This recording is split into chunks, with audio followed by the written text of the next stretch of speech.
Dear students, नमस्कार।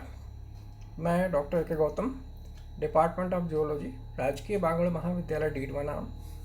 प्रिय छात्रों, आज के इस व्याख्यान में आपका हार्दिक स्वागत है।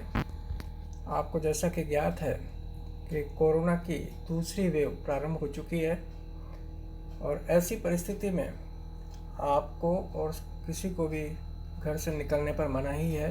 महाविद्यालय में पुनः अध्यापन अवरुद्ध हो गया है और ऐसी परिस्थिति में हालांकि 99% सिलेबस पूरा हो चुका है, फिर भी मैं घुमा फिरा करके जो पुराने टॉपिक्स हैं, जो सिलेबस के कहीं भी कोई छूट गए हैं या नहीं भी छूटे हैं, तो उनको पुनः रिपीट कर रहा हूँ। जो आज मैं आपके समक्ष एक बहुत महत्वपूर्ण विषय है, इम्पोर्टेंट विषय है, क्लोनिंग। इसको मैंने पहले भी 2 या 3 बार शेयर किया हुआ है। आज मैं नए अंदाज में आपके साथ में इसको डिस्कस करूंगा। यह विषय क्या है, इस पर परीक्षा में इस प्रकार से पूछे जाते हैं कि क्लोनिंग की परिभाषा व प्रकार बताइए और जंतु क्लोनिंग के पूर्ण विवरण दीजिए। तो अगर ऐसा प्रश्न आता है तो आपको उसका कैसे जवाब देना है, ये आप एक आंसर लिखने की तकनीक को भी समझने की दृष्टि से समझने का प्रयास करें। तो क्लोनिंग क्या है? ग्रीक भाषा में क्लोन का आशय प्लांट्स की जो ट्विग होती है, शाखा होती है या टहनी होती है, उससे नया पादप विकसित करना होता है, जिसको कलम लगाना कहते हैं। इस प्रकार क्लोन वह जीव है, एनिमल साइंस के अंदर वह जीव होता है जो एक एकल जनक मतलब सिंगल पेरेंट से सोमेटिक विधि से, कायिक विधि से जन्म लेता है। यह अपने जनक से भौतिक एवं आनुवांशिकी तौर पर बिल्कुल समान होता है। एक क्लोन अर्थात इस समूह के सभी जीव जीनी संरचना में एक दूसरे के समान होते हैं और इस प्रकार क्लोनिंग प्रजनन की वह गैर लैंगिक विधि है, अर्थात सेक्सुअल रिप्रोडक्शन के अलावा वाली विधि है, जिसके द्वारा अनेक जीव अपने पेरेंट्स के समान प्राप्त होते हैं। एक क्लोन के सभी जीव एक दूसरे की तथा अपने जनक की हूबहू प्रतिलिपि भी होते हैं, अर्थात फोटोकॉपी की तरह से। जैसे आप किसी एक पेज की फोटोकॉपी करते हैं, चाहे आप 100 कॉपी करेंगे, 100 की 100 एक सी आएंगी। वही विधि है, वही थीम होती है क्लोनिंग की। अब समझिए क्लोनिंग के प्रकार क्या क्या हो सकते हैं, टाइप्स ऑफ क्लोनिंग। तो मूल रूप से क्लोनिंग के 2 वर्गों में विभाजित किया गया है, 2 वर्गों में विभक्त किया गया है। पहला है जीन क्लोनिंग, दूसरा है जीवों की क्लोनिंग। अब समझिए कि जीन क्लोनिंग क्या होती है। यदि किसी जीन या डीएनए या गुणसूत्र की, फिर से समझिए, यदि किसी जीन या डीएनए या क्रोमोसोम की हूबहू अनेक प्रतिलिपियां बनाई जाएं, तो यह क्रिया भी क्लोनिंग ही कहलाती है तथा प्रत्येक प्रतिलिपि को क्लोन कहा जाता है। जीन या डीएनए के अध्ययन के लिए इसकी अनेक प्रतिलिपियां प्राप्त की जाती हैं। पीसीआर, जिसको कि पॉलीमरेज चेन रिएक्शन कहते हैं, या जीन मशीन द्वारा यह क्रिया संभव हो गई है। जीवों की क्लोनिंग क्या होती है, इसको समझिए। इन्हें 2 भागों में व्यक्त किया जा सकता है। पहली है प्रजननीय क्लोनिंग अर्थात रिप्रोडक्टिव क्लोनिंग, और दूसरी है चिकित्सकीय क्लोनिंग, मेडिसिन या मेडिकल क्लोनिंग। तो रिप्रोडक्टिव क्लोनिंग क्या होती है, ये समझिए। यह पूर्ण प्राणी के क्लोन बनाने से संबंधित है।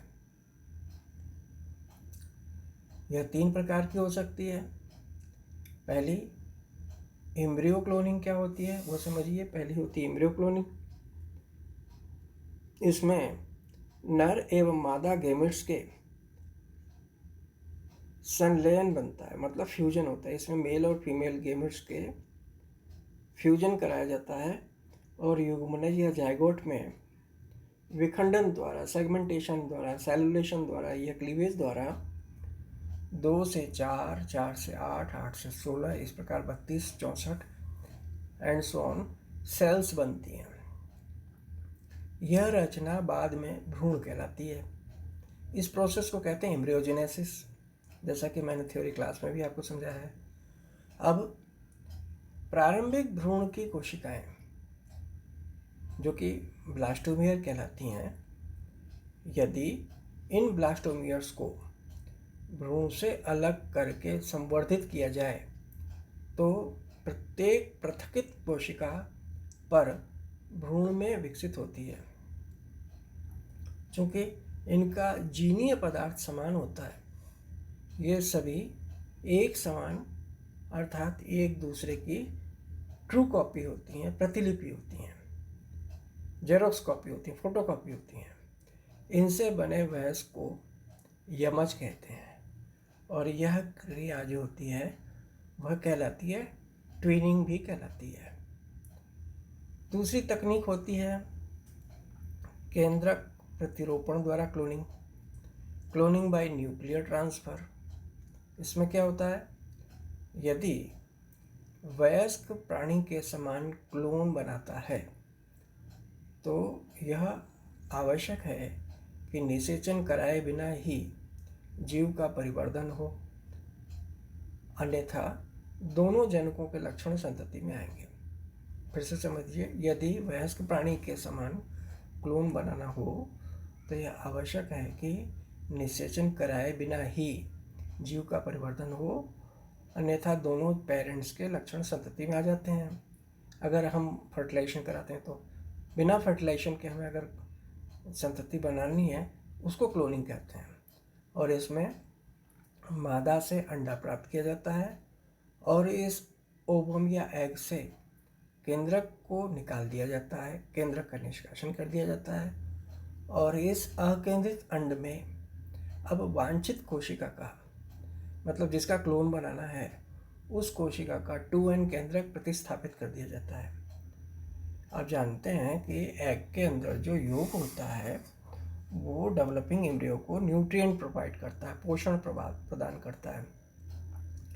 और एग का जो डेवलपमेंट होता है वो उसके और मेल के न्यूक्लियस के फ्यूजन के बाद दोनों के कैरियोजीनेसिस की वजह से होता है। तो यहाँ हमने एग में से तो न्यूक्लियस निकाल दिया, अब उसको 2n करना है, जाइगोट लेना है, तो सोमेटिक सेल में 2n सेल्स होते हैं, वहाँ से हमने न्यूक्लियस इसमें प्रतिस्थापित कर दिया।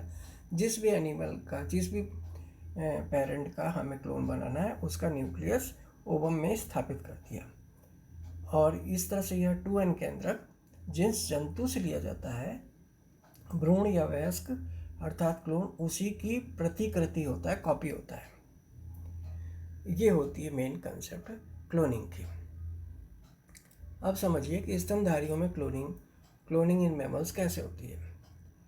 स्तनधारियों में या मैमल्स में क्लोनिंग डॉक्टर इयान विल्मुट द्वारा, पूरा नाम है इनका इयान विल्मुट, एवं साथियों ने डॉली नामक भेड़ को प्राप्त कर किया था।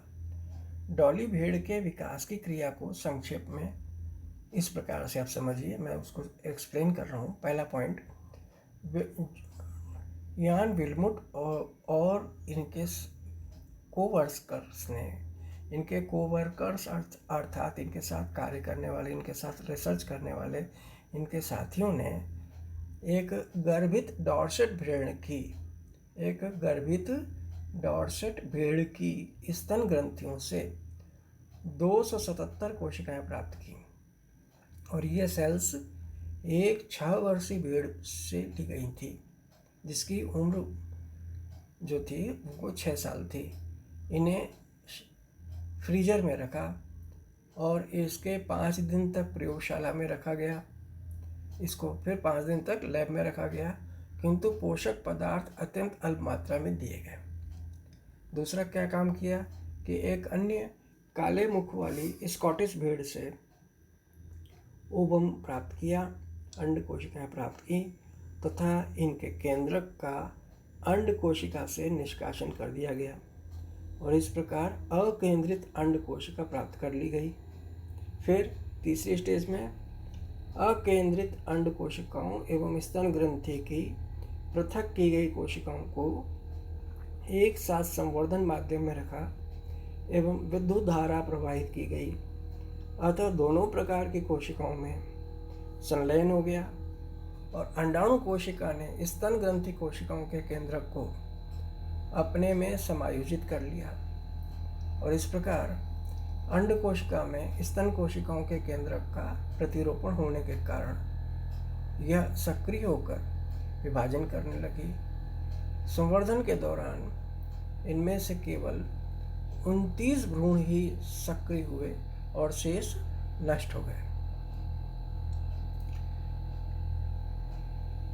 इन सक्रिय एम्ब्रियोज को 13 काले मुख वाली भेड़ों के गर्भाशय में इम्प्लांट किया गया और इस क्रिया हेतु मादा भेड़ों को कृत्रिम गर्भावस्था हेतु उपचारित किया गया और इनमें से केवल एक भेड़ ही गर्भित या गर्भवती हुई, प्रेग्नेंट हुई।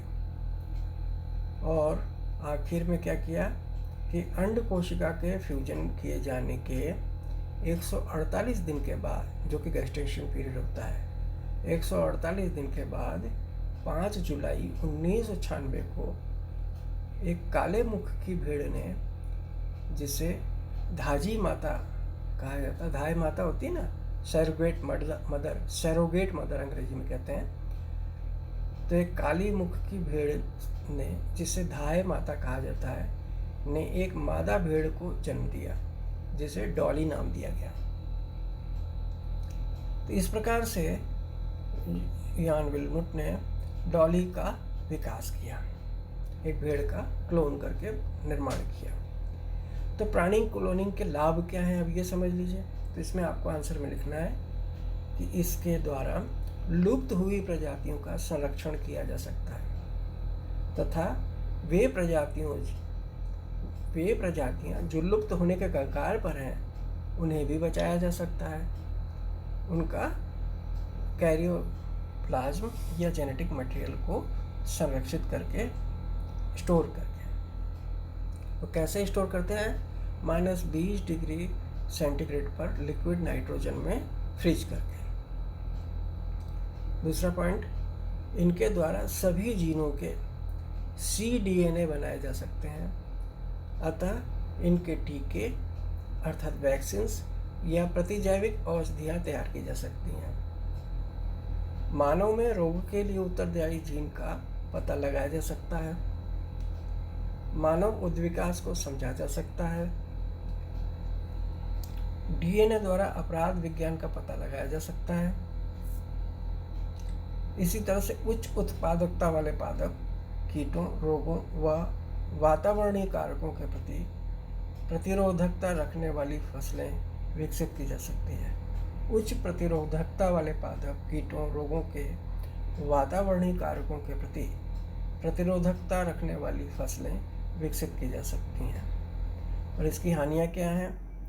अनैतिक शोध को बढ़ावा मिलेगा इससे। दूसरा, पुनर्योगज DNA बनाकर किसी प्रजाति को संक्रमित कर हानि पहुंचा सकते हैं। तो ये इसके नुकसान हैं, अर्थात अनैतिक शोध को बढ़ावा मिलेगा। दूसरा, रिकॉम्बिनेंट DNA बनाकर किसी प्रजाति को संक्रमित कर हानि पहुंचाई जा सकती है। तो ये जैसा कि अभी भी आप देख रहे हैं, कोरोना के अंदर अगर कोरोना वायरस लैब में बनाया हुआ है तो वहाँ कैसे उसको कहते हैं रिकॉम्बिनेंट DNA ही वो टेक्निक है जिसके द्वारा नया वायरस या म्यूटेंट वायरस या बायो वेपन तैयार किए जाते हैं और इससे किसी प्रजाति को, जैसे मनुष्य को इन्फेक्शन हो रहा है, एनिमल्स में भी हो रहा है, मैमल्स में, कुत्तों में, बिल्लियों की जो जंगली प्रजातियां हैं, बाघ वगैरह में, इनमें भी इसका वायरस का कोविड-19 वायरस का SARS-CoV-2 का इन्फेक्शन हो रहा है। तो ये इसी टेक्निक से, क्लोनिंग से ही ये वायरस बनाया गया है मूलतः। तो ये इसके हानियां हैं। लाभ आपने समझ लिए, हानि समझ ली। प्राणियों में क्लोनिंग कैसे होती है, उसके क्या लाभ हैं, ये आपने क्लियर किया। फिर इससे पहले आपने देखा कि मैमल्स में क्लोनिंग कैसे होती है।